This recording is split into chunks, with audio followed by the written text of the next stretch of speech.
자동차 산업에 대한 깊이 있는 내용을 전하는 최영석의 글로벌 인사이트. 이번 시간에는 배터리와 반도체, 소프트웨어, 그리고 중국 업체들이라는 주제로 내용 전해드립니다. 100년 만에 대전환이 무엇일까에 대한 화두가 정의되어 가고 있다.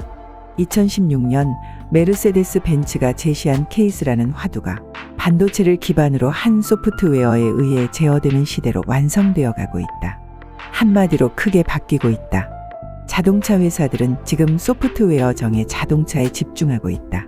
20세기 초 미국 포드가 컨베이어 시스템을 발명해 대량 생산의 길을 열었다. 그것을 세계화한 것은 20세기 말 토요타 생산 방식이다. 지금은 전혀 다른 세상이 펼쳐지고 있다. 기계와 유압장치로 구동되던 자동차가 소프트웨어에 의해 움직인다는 것이다. 그것을 주도하는 것은 테슬라일까? 아니면 중국이라는 시장일까? 레거시 자동차 업체들은 그 무거운 조직을 어떻게 변화해 새로운 시대에 대응할까? 여전히 한국의 뉴스는 미국 중심이다. 그것은 어쩔 수 없다. 전 세계가 연결된 시대의 정보 취득 시장에서 표음문자 영어는 표의문자 중국어를 압도한다. 중국이 거대한 인구로 시장 독재의 시장을 열었더라도 움직임이 굼뜬 것은 난해한 언어가 한몫한다. 그런 점에서 28개의 자음과 모음만으로 대부분의 언어를 만들어낼 수 있는 한글이 미래에 어떤 역할을 할 수 있을지 궁금해진다. 분명 지금 미국은 기술적으로 세계를 지배하고 있다. 그것은 그런 가능성의 세계가 가능한 미국의 사회적인 분위기 때문이다. 그 배경에는 태평양과 대서양을 양쪽에 둔 지리적 조건이 우선한다. 이동이 용이하다는 것이다. 미국은 독립 당시 동부 13개 주를 시작으로 새로운 시장을 열었다. 그것이 팽창하자 서부로 이동의 경제 영역을 넓혔다. 거기에서 다시 지금은 선벨트, 즉 남부 지역의 새로운 지도를 그리고 있다. 그것은 연결된 인프라로 인해 가능했다. 인터넷의 등장이 21세기의 지도를 바꾸고 있다. 연결된 사회가 세상을 바꾼 것이다. 실리콘밸리에서 근무하면 천문학적인 주거비와 생활비로 높은 수익이 의미가 없다. 지금은 텍사스나 애리조나, 엘라베마 등에서도 같은 일을 할 수 있다. 기업의 입장에서는 더 낮은 인건비 지출이 가능하고 피고용자 입장에서는 더 낮은 연봉으로도 더 행복한 삶을 영위할 수 있다. 그것이 지금 미국에서 선벨트가 부상한 이유다. 중국 인구의 4분의 1 정도에 불과하지만 세계 경제에서 미국의 존재감이 여전한 배경이기도 하다. 그런데 산업계에서는 기술은 시장을 이길 수 없다. 라는 말이 있다. 해양 세력으로 거대한 시장을 구축했던 포르투갈의 패권이 영국으로 넘어간 것은 대영제국이라는 시장 때문이었다.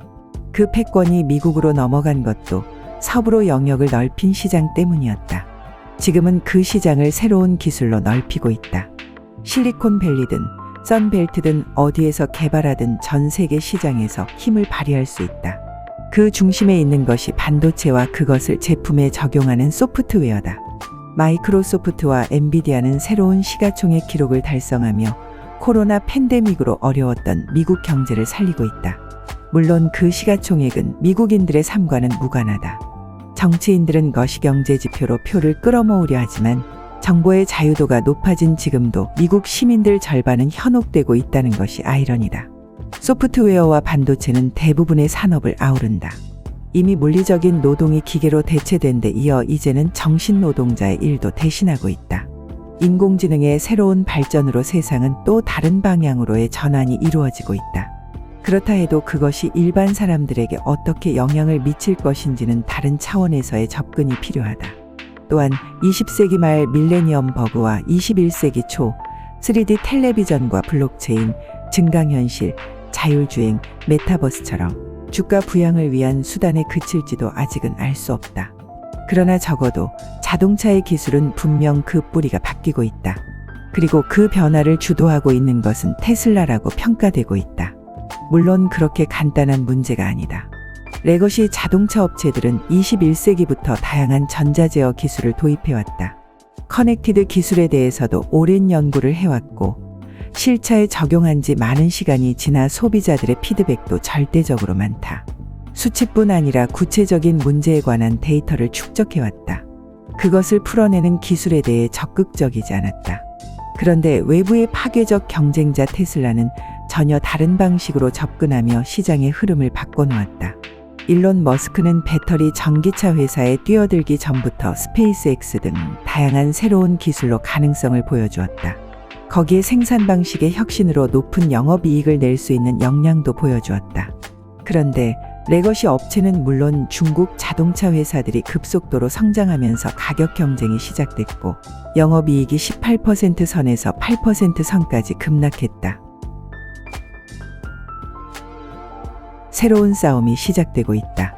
테슬라는 2023년 3월 발표한 언박스드 프로세스를 정착시켜야 하고 멕시코와 인도, 태국 공장 등 생산 시설 확대에도 투자해야 한다. 이미 통상 70개가 넘는 ECU를 세계로 통합했다. 14나노 기술이기는 하지만 중요한 것은 그것을 자체 개발했다는 점이다.